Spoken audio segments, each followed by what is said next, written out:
And in this context, we are going to make a contact with our correspondent in Washington, D.C., Carlos Montero. Hi, Carlos. What can you share with us at this hour?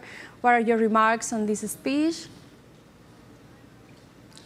I mean, there are a lot of reaction of what Donald Trump said for the first time as president of the USA. You can see people walking. I'm a few blocks away from Pennsylvania Avenue. Pennsylvania Avenue connects the Congress to the White House. Donald Trump is going to the White House right now, where he's going to sign a big number of documents and executive orders. That's the way they call it. You were mentioned a few of them. He talked about them when he was talking to the people in the Congress after signing and swear to respect the Constitution. That's something he said. I'm going to respect the Constitution. I'm not going to do anything that's outside of the Constitution. That's something we have to see. The reactions of what he was saying about the massive deportation, that's here on the street of Washington, where there are a lot of people who don't have the right papers to work here. There is a coffee close to us, and I was talking to a couple of ladies who work over there, and they were mentioned that they know a lot of people who are undocumented here, and one of the ladies who is an American citizen, but she's from Honduras originally, she said that she has a sister who's been here for 15 years that has two little girls who are American, and they are scared that if they send her back, what's going to happen with the little girls who don't speak Spanish well. They speak mostly English. They are 7 and 8, I think she told me. So that's a drama could happen here if Trump could do that, the massive deportation he's planning to do.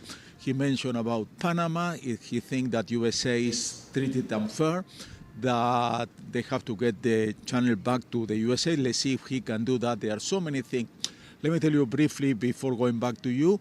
Now Trump in the White House is going to stay there for a while, signing those executive orders, and then he's going to go to a stadium close to here where there are a lot of people they were following the ceremony. The ceremony should be outside, but because it's so cold, for the first time it was inside of the part of the Congress, and he said he's going to be there to greet all those people who are at the stadium watching the ceremony, and let's see what's happened, what he has to say later today.